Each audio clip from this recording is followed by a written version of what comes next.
Be ready. 5 seconds to go. Start.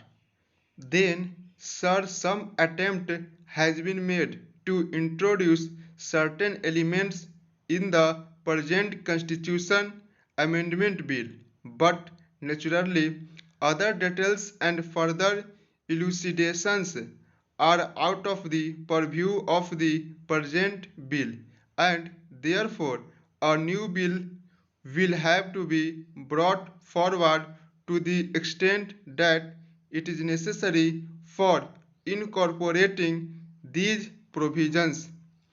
In the meanwhile, I would assure the House that government have made arrangements and will take steps for having interim advisory bodies, etc. so far as all these areas are concerned, and then immediately in the next session, or if that were not possible, in the session after the next, an attempt would be made to place before this House a bill or bills for broadly carrying out the scheme, especially the administrative scheme that I have explained to this House. There will, of course, be, in addition to these bodies, so far as Delhi is concerned, a Delhi Development Authority. All these are necessary because Delhi is the capital and all attempts have to be made to make Delhi as model a city as possible.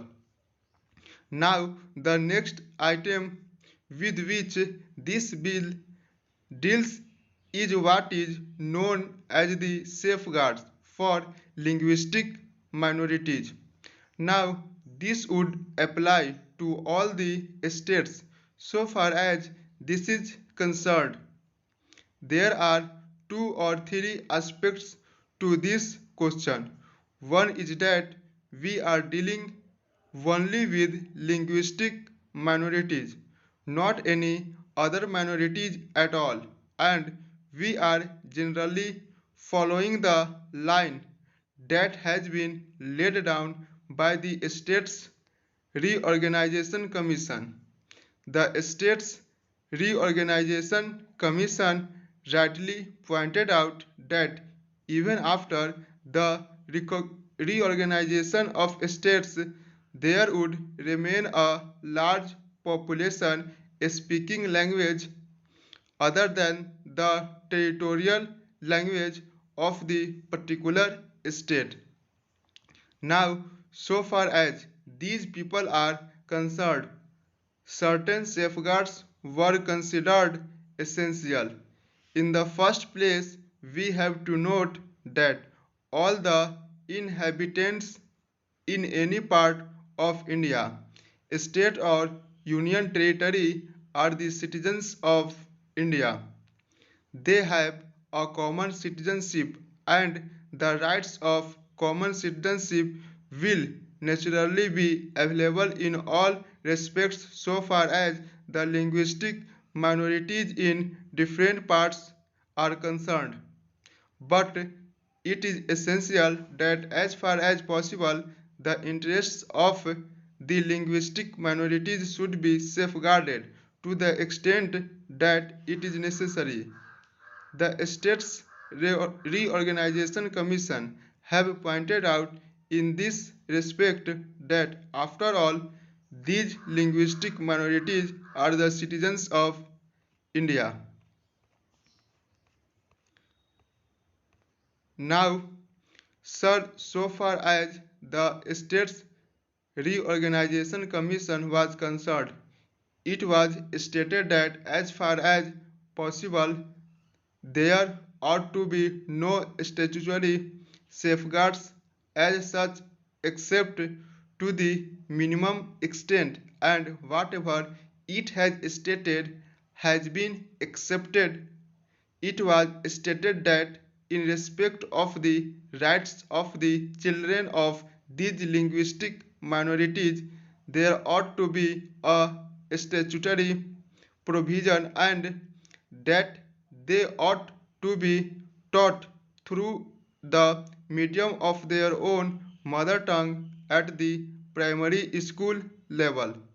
Now that has been accepted, as the House will find a new provision has been made in the bill so far as the secondary education stage is concerned and so far as the other questions are concerned. The other questions are many, as for example, to what extent there should be the language of a minority as a medium of examination in middle schools and in colleges, or whether it should also be a medium of administration in government offices.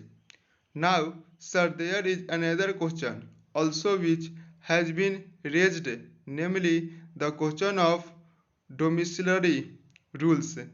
There are certain states where certain rules are made according to which it may be difficult for the non-residents in that area to acquire certain rights. In some cases, very long periods have been laid down. If I mistake not, in one case 12 years residence was prescribed, and that was considered rather inequitable. As you are aware, sir, in this respect, the question has stated that if, for example, there are any such rules which had the force of law at the time when the Constitution was inaugurated, then they would continue to have the force of law until Parliament makes a law in that respect. We are considering that aspect of the question also. Then, sir, the important question that has to be noted is that if we have a common citizenship, then the question arises whether it would be open or it ought to be open to the various state governments to lay down certain rules which are likely to be complained of as discriminatory provisions so far as the acquisition of property is concerned or so far as the admission to government services is concerned. Therefore, sir, the whole subject is under the consideration of the government of India and we are anxious to evolve certain provisions. Therefore, sir, coming back to the linguistic minorities, what has been decided is this. It was suggested that the governor should have the right of finding out the solution for this and giving property rights to all citizens in his state. Stop.